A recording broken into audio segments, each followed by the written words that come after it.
అదే RTV app వార్తల్ని క్షణాల్లో చదివే అవకాశం ఉంటుంది. ఒక న్యూస్ పేపర్, ఒక టెలివిజన్ ఛానల్ మీ చేతుల్లో ఎప్పుడూ ఉంటాయి. ఈరోజు ఈ ఉత్తర నియోజకవర్గ చాలా చక్కగా నార్త్ కాన్స్టిట్యుయెన్సీని అభివృద్ధి చేశారు. సో 2 టైమ్ ఎంపీ ఈ ఆహ్వానాన్ని మన్నించి మన ఈ కార్యక్రమానికి ఇచ్చే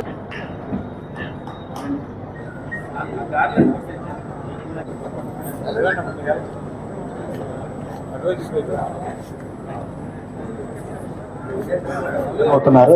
అదే కైకేరాజు గారు మీరు కూడా మా కమ్యూనిటీని ఈరోజు మనందరికీ కూడా తెలుసు ఏ విధంగా అభివృద్ధి చేసుకున్నాం అనేది.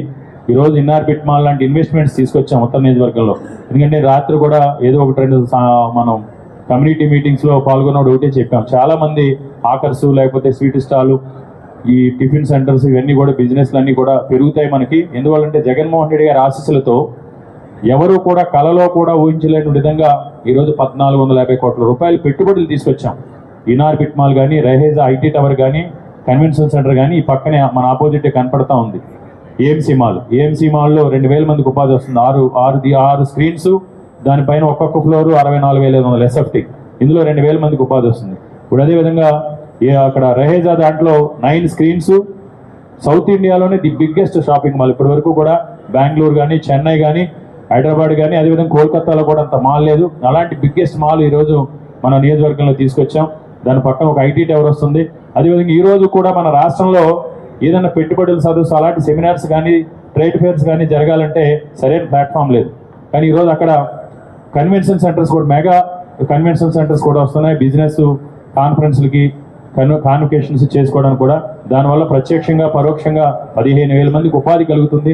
దాన్ని కూడా 75% స్థానికులకు ఇవ్వాలి. అంటే మన నియోజకవర్గాలు ఊహించిన విధంగా పెట్టుబడులు కూడా అన్ని కూడా తీసుకురావడం జరిగింది. కాబట్టి మన ప్రాంత ఆత్మాభిమానాన్ని, ఆత్మగౌరవాన్ని కూడా కాపాడుకునేది. ఎందుకంటే ఈరోజు జగన్మోహన్ రెడ్డి గారు కూడా ఈ ప్రాంత అభివృద్ధికి కట్టుబడి ఉన్నారు. ఈరోజు భోగాపురం ఎయిర్పోర్ట్ కావచ్చు, మూలపాడు పోర్టు కావచ్చు, అదాని డేటా సెంటర్. ఎందుకంటే మనందరికీ కూడా ఉపాధి వస్తుంది. పక్క జిల్లాలకో పక్క రాష్ట్రాలకు వెళ్లాల్సిన అవసరం లేకుండా మనందరికీ కూడా పెద్ద ఎత్తున ఉపాధి దొరుకుతుంది. మీరందరూ కూడా ఈరోజు చాలా సంతోషం. ఇంత సంఘటితంగా అందరూ కూడా ఐక్యంగా వచ్చి ఈరోజు మాకు బ్లెస్సింగ్ ఇవ్వడానికి నేను మీకు మాటిస్తున్నాను. కేకే రాజు అంటే మావాడు అనుకునేలాగా, మా కుటుంబ సభ్యుడానికి మా తమ్ముడు, మా బిడ్డ, మా అన్న అనుకునేలాగా నేను వ్యవహరిస్తానని, నాకున్న ప్రతి అవకాశాన్ని, ప్రతి అధికారాన్ని కూడా మీ శ్రేయస్సు కోసం నేను ఎలాంటి పక్షపాతం లేకుండా నిజాయితీగా, నిబద్ధతతో మీకు అందుబాటులో ఉండి సేవ చేస్తానని, ఎవరికి ఎలాంటి సమస్య వచ్చినా నా సమస్యగా భావించి ఆ సమస్యను పరిష్కరిస్తానని మీ అందరికీ కూడా మాటిస్తూ సంతోషం. మీ వాళ్ళందరినీ చూస్తే కుటుంబంలో కన్నవారింటికి వచ్చినట్టుగా ఉంది నాకు.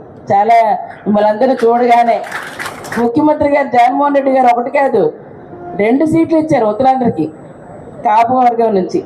అంటే ఈరోజు జగన్మోహన్ రెడ్డి గారు కూడా కాపులకి పెద్దపీట వేసి ఈరోజు మాకు అవకాశాన్ని ఇచ్చారు. కాబట్టి ఈరోజు మీ ముందుకు మళ్ళా రావడానికి అవకాశం కలిగిందని చెప్పేసి ఈ సందర్భంగా ఒకసారి వారికి కూడా ధన్యవాదాలు తెలియజేసుకుంటూ, గుర్తు చేసుకుంటూ, ఏదైనా ఐకమత్యమే మహాబలం. మనందరం ఒక మాట మీద, పార్టీలకు అతీతంగా మనం అందరం కూడా ఒకటే మాట, ఎవరు ఎందులో ఉన్నా సరే మనకి అందుబాటులోని, మనకి ఈరోజు సర్వీస్ చేసే వాళ్ళు, మనకి పిలిస్తే పలికే వాళ్ళు, వాళ్ళందరినీ మనం చూసుకోవాల్సిన అవసరం మనకు ఉంది. మనకు అలాగా ఆ విధంగా ఉండేటప్పుడు ఎవరైనా అవనియండి, దాన్ని ఖచ్చితంగా మనం వాళ్ళని ఈరోజు మనం గెలిపించుకోవటం వల్ల తప్పనిసరిగా వారి వల్ల సమాజానికి, మనకి అన్ని సేవలు చేయడానికి అవకాశం కలిగి ఉండడానికి ఒక వేదిక. ఇలాంటప్పుడు మనం ఎలా ఉండాలి, ప్రతి ఒక్కరు కూడా ఒక ఆలోచన చేయాలి. ఓటు హక్కు అనేది చాలా విలువైంది, దాన్ని వినియోగించుకోవాలి. సరైన సమయంలో సరైన నాయకత్వానికి అవకాశం ఇవ్వాలి.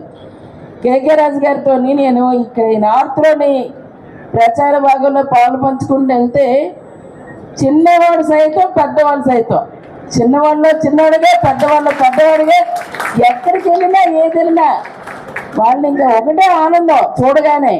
ఏదైతే ఈరోజు ప్రత్యేకించి మరి కాపునేస్తం అనేది ముందు మహిళలకు కూడా ఇవాళ స్థాపించి వారికి అవకాశం, అంటే ఆర్థికంగా వెనుకబడి ఉన్న వాళ్ళని కూడా ఇవాళ లిఫ్ట్ చేయాలి.